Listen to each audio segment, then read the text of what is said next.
Hello, Bill Molyneux here for Bill's War Game World.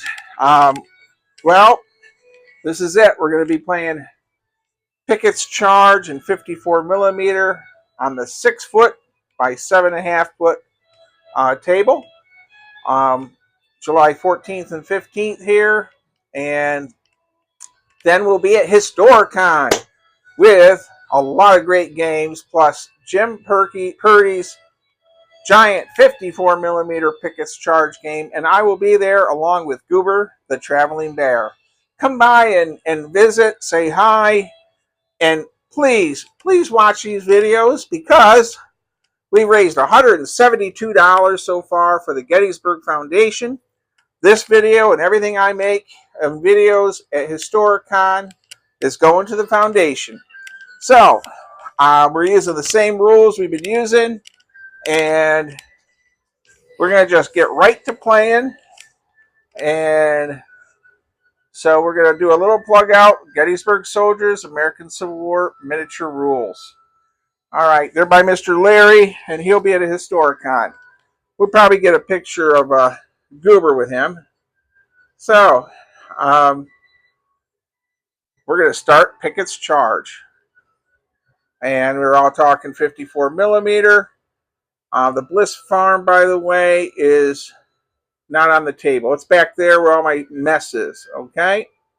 So, we're just going to start playing. I'm going to set this camera up in a different position, and we're going to see if Armistead and Pickett's men and Anderson, everyone can make it and take the ridge.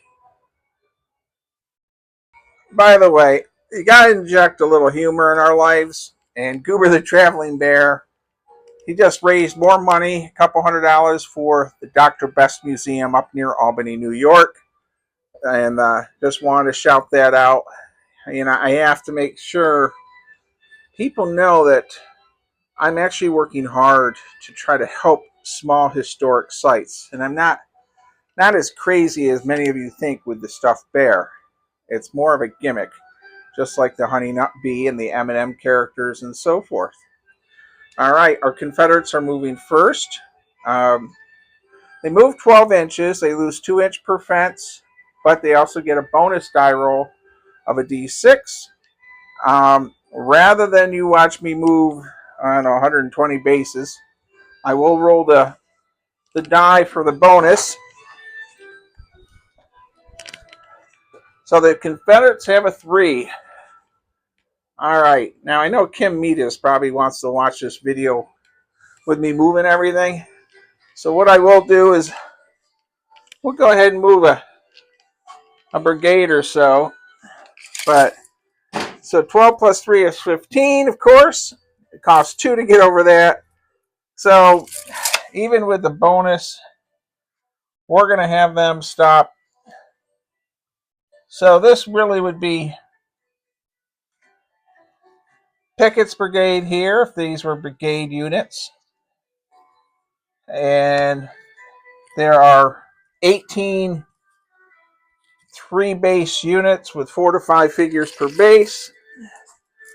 And then they're right up here to the Emmitsburg Road. And so those of you that are coming to Historicon, I really hope you'll come out and say hi to me. Tell me I'm not wasting my time making crazy videos for both the History Channel and the War Game Channel. So this brigade has some issues with all this fencing, so they're going to be a little off here. But, yeah, the whole world of wargaming is amazing how so much stuff has changed with Warhammer and everything else. All right, so you'll see how I move in my brigades. I'm going to pause the camera and finish them up.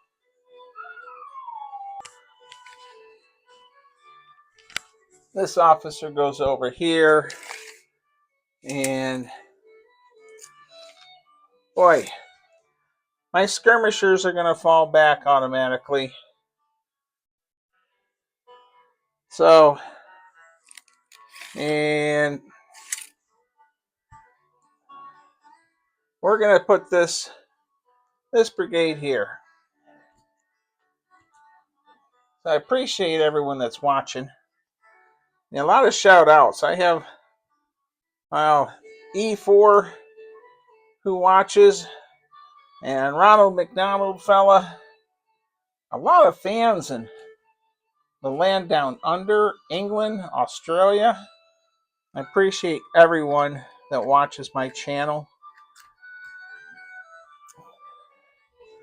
And this unit can get right up here to the fence.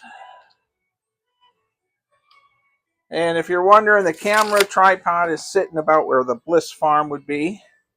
I know an awful lot about the Bliss Farm because for 20 years I wargamed with the man who wrote the book on the Bliss Farm, and Elwood Woody Christ, and every week we would get another story about the Bliss Farm. All right, let's get another view of our battlefield. All right, everyone, here we are. Turn 1, Picketts charge. The Confederates already fired all their artillery off table. We resolved all that Sunday night. And I don't even know if I will put that in this video at the end or anything. We're now going to move our Union troops, which I don't think we have a lot to move. As you can see, we are hunkered down at 50% losses with our cover. And, you know, I don't really want to go out to the next fence line. So I think we'll do some artillery fire.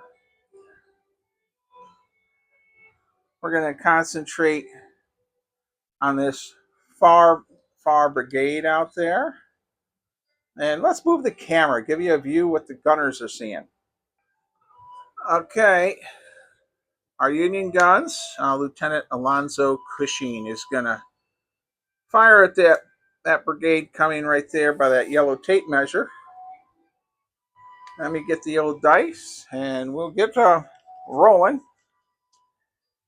So, and I've already dropped 2 dice. I haven't even started the darn game, and I got dice flopping around. I got my main rule book, but I need my cheat sheet that I had to make because the rule system is very good. It just isn't for 54s, and I had to convert that. And again, these are Larry's rules, and you're going to see me running around searching for the sheet, which I just found. So I'm not as organized as Ron the Snyder Pretzel King, who I'll be with on Thursday night also, along with the Chucklehead. So let's get blazing away. And gun number 1 fires and scores, looks like at that range, and I have to get out this chart. Now, one of the nice things about Larry's rules here is they are on a spiral, so you can see, you can lay them out on the table, and they're quite nice in that sense. One day I have to ask him to take my conversions and do a 54 millimeter change up. So I rolled my 2 dice with my artillery, and we rolled a 9. And so we killed 2 bases, and the 3rd one routed back. I'm going to pause the camera and resolve that. Okay, I did make an error. Every one of my bases is really 2 bases in Larry's rules, so my 3 stands are really worth 6. So they lost, the Confederates there lost one base of Confederates and 2 routed backwards 12 inches, facing to the rear with a white pipe cleaner to rally. And our leader is fine with a roll of a 3. Okay, we have no Confederate artillery. We're going to fire our Union troops down the line and then our Confederates. I'm going to pause the camera so you're not subjected to 20 minutes worth of me rolling dice. And I will say, brother against brother is one of my other favorite rule sets. Um, but for this whole series, I've been using the same set. So I'm going to count up some bases and some ranges, and we'll pause the camera here. Okay, everybody. We lost one base of skirmishers. My Confederates also fired, and the Union. So the Confederates lost a base here, and they lost 2 stands, and I forgot to fall them back. So my mistake, and they get a white pipe cleaner. Okay. Sometimes it's tough running a camera in a game. So our Confederates are moving forward. Other than the skirmishers that were out front, nothing else has happened. We're going to turn 2 of Pickett's charge.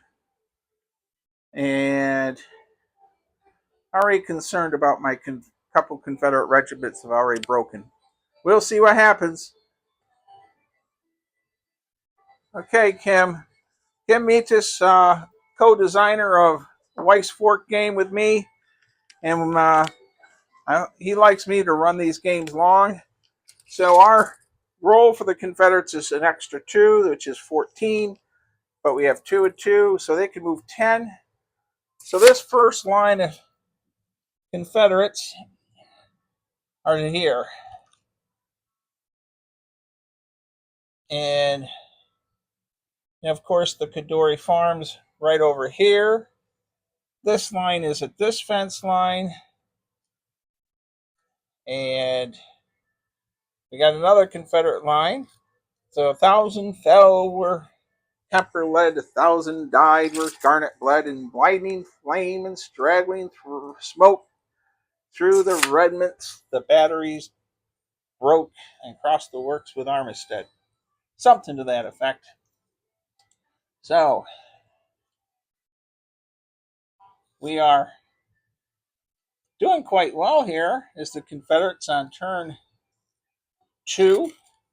We're breaking through the fences. Now I think James's game, these fences, and I remember going to a lecture that Woody had, these 5 slot fences were a real pain in the butt. And I think James's rules, you have to stop per fence line and break them down before you move forward. But when I'm as a helper in a couple days, I'll know more. Now we have a unit here that's routed, and I know I got to roll a 6 or better, and we rolled a 9. So they recovered, and they could move 12 with no bonus. So we're going to send them out here. Now I plan on changing all my Zulus and all my other Sudanese figures to these bases also. It is just made gameplay so much better for me in the basement. And you know, can't have a lot of people over anymore and things with my wife. So, and I even been unable to go to the Chuckleheads, which would be great to see the guys. I haven't seen them in a while. I have another broken unit here. I got to change our camera angle.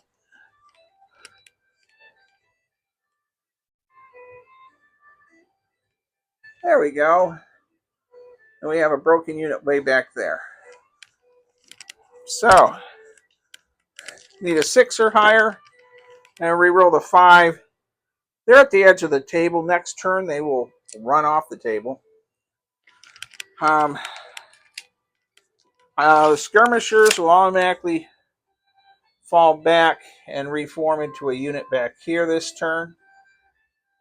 So the skirmishers did what they could do. And now Jim Shaw did such a nice job on a lot of these figures. And Chris Palmer of the Hawks. He's well known for his Wars of Oz games.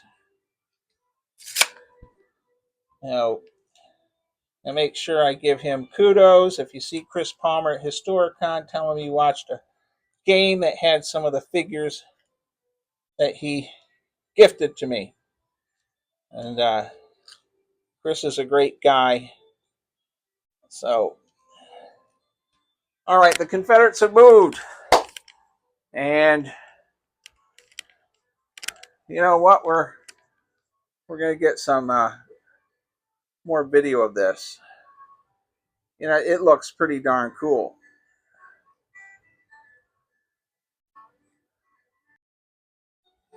Well, everyone, I'm going to go ahead and move the Union troops. Not a lot of movement to do, but I think I will bring up a far left unit. I'm not going to move the camera. I'm way over here in the far left of the table, and we're just going to move. This is an Iron Brigade unit here with the Black Hat Boys. And I don't know if the Zouaves should be here, but I thought we'd add some color to today's Picketts Charge game. And by the way, I've had a couple people mention odds and ends. Don't forget, when we're wargaming in Bill's basement, things don't have to be perfect.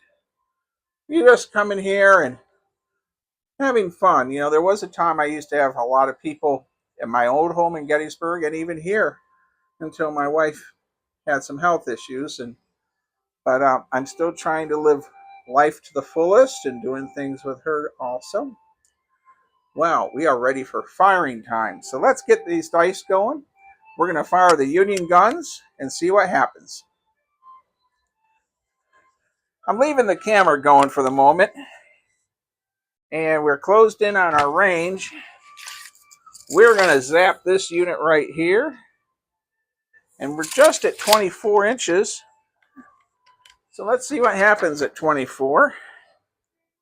We are rifled artillery. It's considered short range in our rules. And I dropped the die again.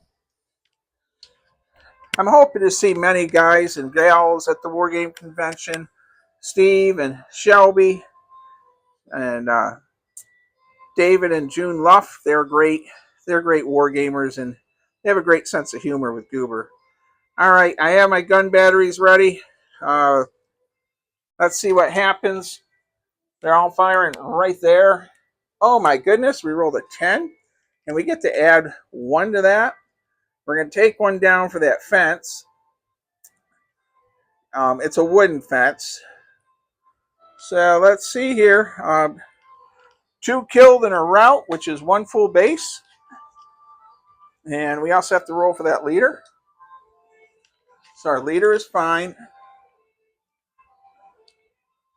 So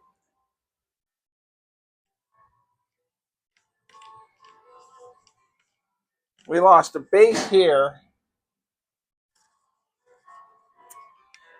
2 hits is a base. But we also lost. They come back 12. We'll put them right here. There we go. So we have to white pipe cleaner them. And you know, it's going to take me a while to resolve all this combat. And rather than have you get bored, I'm going to pause the camera here and resolve it. Well, welcome back to Picketts Charge. And it took 25 minutes roughly with no break.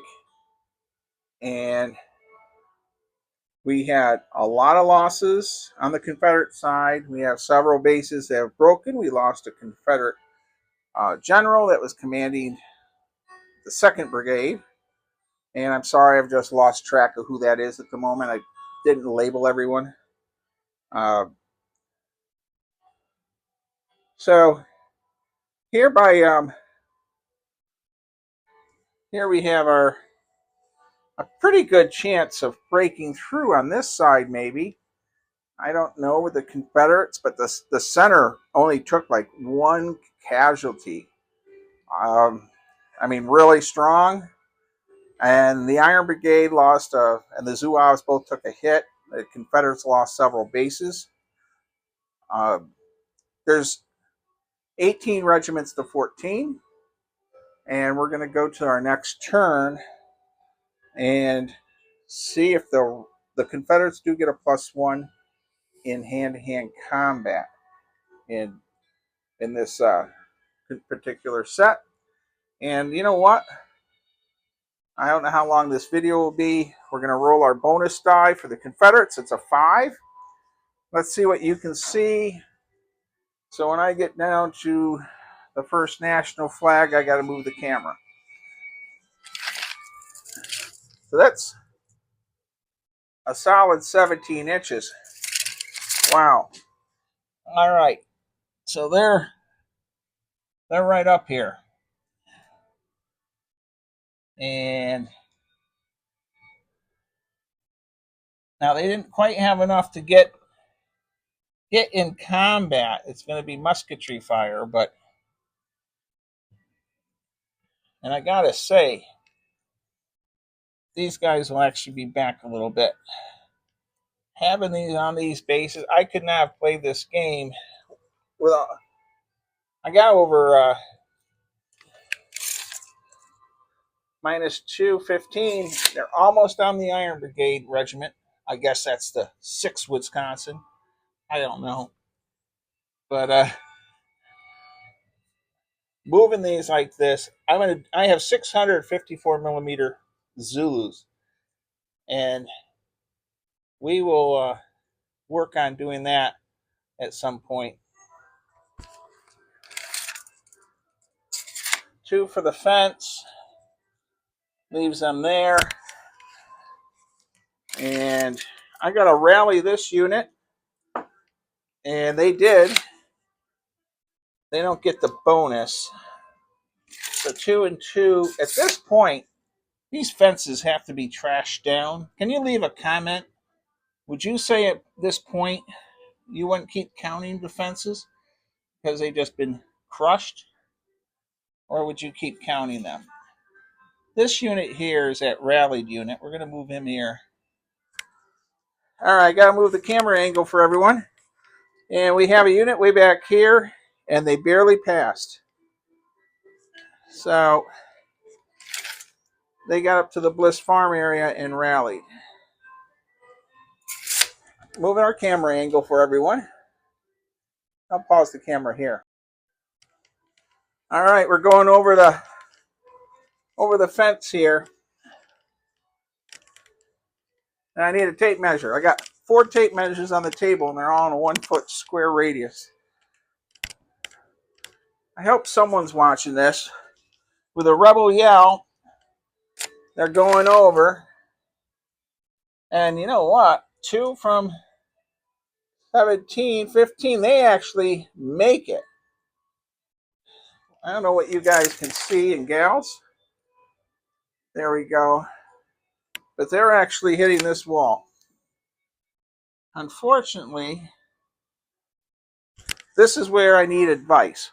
Would these fences now be gone for these other units that are coming up?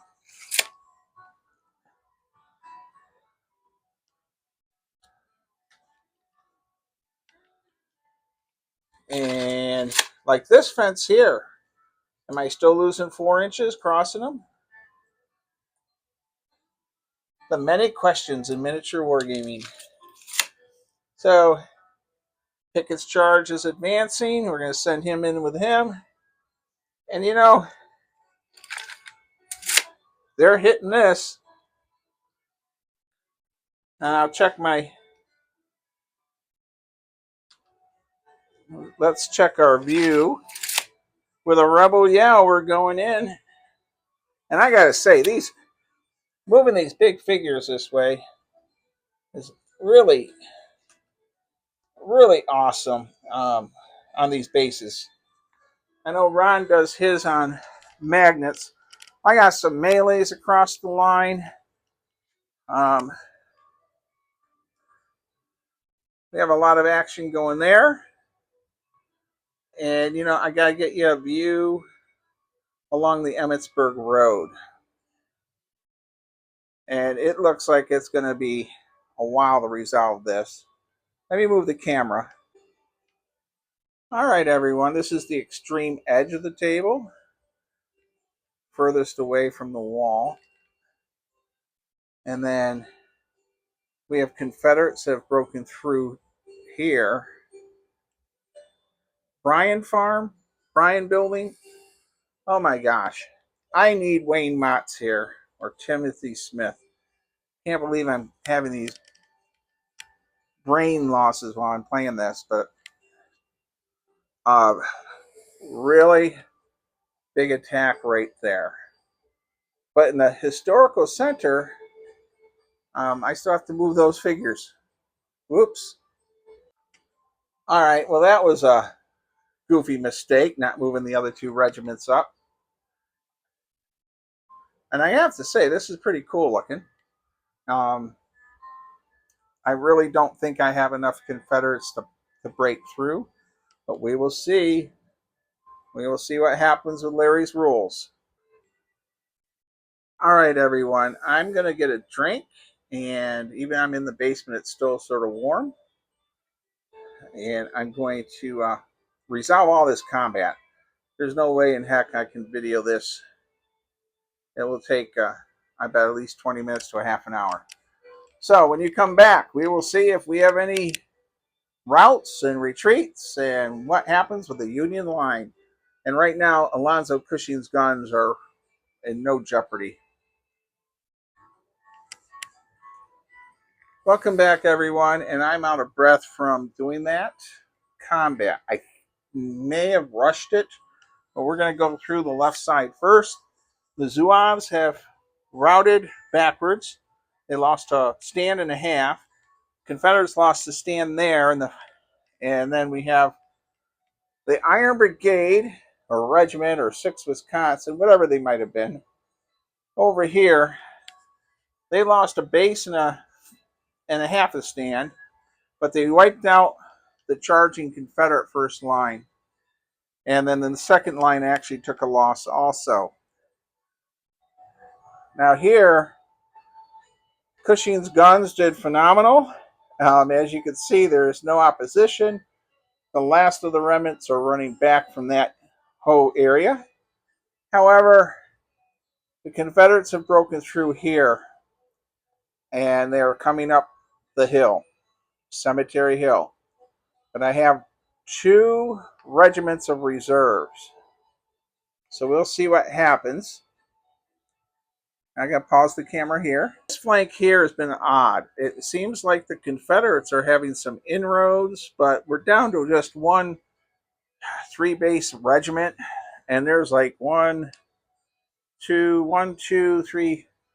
3-base Union regiments.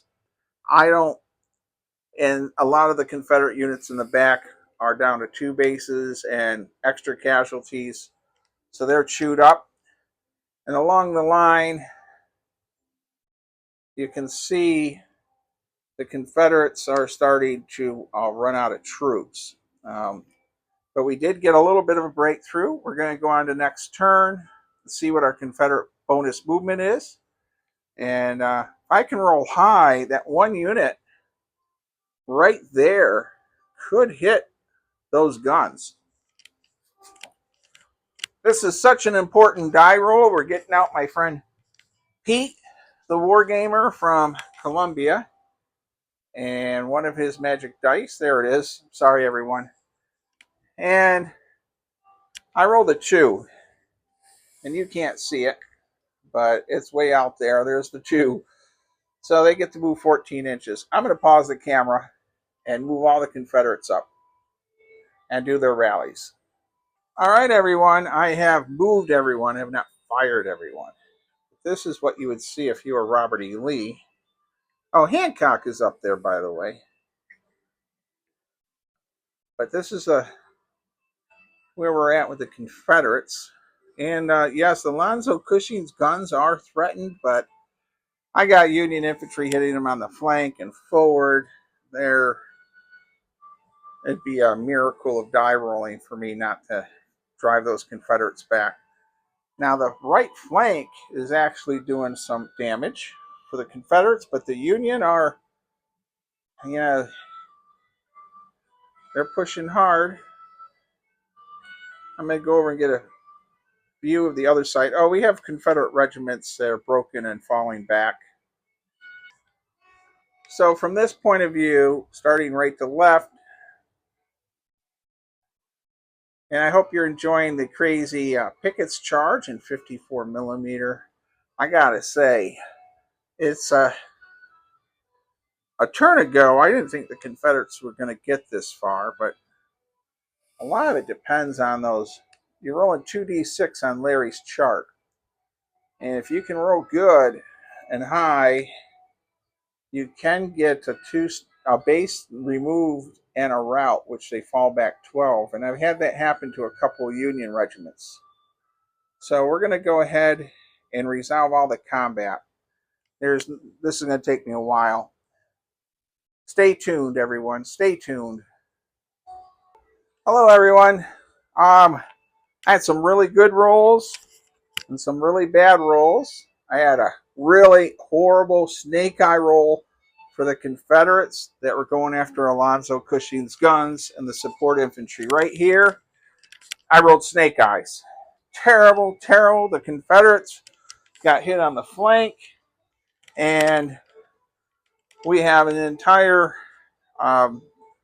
Confederate center is shot, and they're retreating. All right, now over here on the flank, we have taken a ton of Confederate casualties. We have another Confederate general down. We have units that are routing. Our Union on this side are doing quite well. They did take a lot of casualties. I probably got 25 bases over there. So the Union have held the line all the way up to the far edge. Now, we have to mention that the Confederates on that far flank were hit by Hazlitt's guns and also the infantry that came out and fired into their flank, which we're not representing because I have a concrete wall there. Let's move the camera over to that side. Historically, I should probably be rolling a die to see what's happening on the flank with our Union infantry firing over here like that. But right now, our Confederates are pretty much shot. We do have a little tiny breakthrough here. And you know what? It's sort of funny. That could be like Armistead crossing the wall. In fact, it's actually at that spot. He's not quite to the guns, though. So I am going to move the camera back and do a pan vision. Stay with me, everyone. All right. Well, I'm going to say that the Confederates are broken too much. 18 regiments, 1, 2, 3, 4, 5, 6. I don't even have 7 regiments left of 18. Now, the Union did take a good pounding on the flanks. They had 14 regiments and 3 guns. So we're going to conclude our Picketts charge game. And don't forget, I will be helping at the Sands of the Sudan with the Chuckleheads. I'll be at the Picketts charge game a lot. I will also be helping out at the Blue Panther board war game booth, helping to push my board war games that help support historic sites. So leave me input. Would the fences been torn down after the first plow through, or do they keep impeding the Confederates? That caused me some movement issues. Also, should I have concentrated more in the center? I did 6 brigades all across the line. And last but not least, it's only a game with toy soldiers. It's not meant to be perfect. And in Bill's world, I'm just happy to have people watching. And I'm going to close this out with, don't forget to say hi and stay safe, be kind, be courteous, and I appreciate every one of you that watch either of my channels. I'm really amazed. And I will say a newspaper in North Carolina wrote a story about me this week. and my head barely fit through the front door, but it was very, very cool. All right. Thank you, everyone. See you at Historicon Wednesday through next Sunday. And Goober the Traveling Bear will be there too.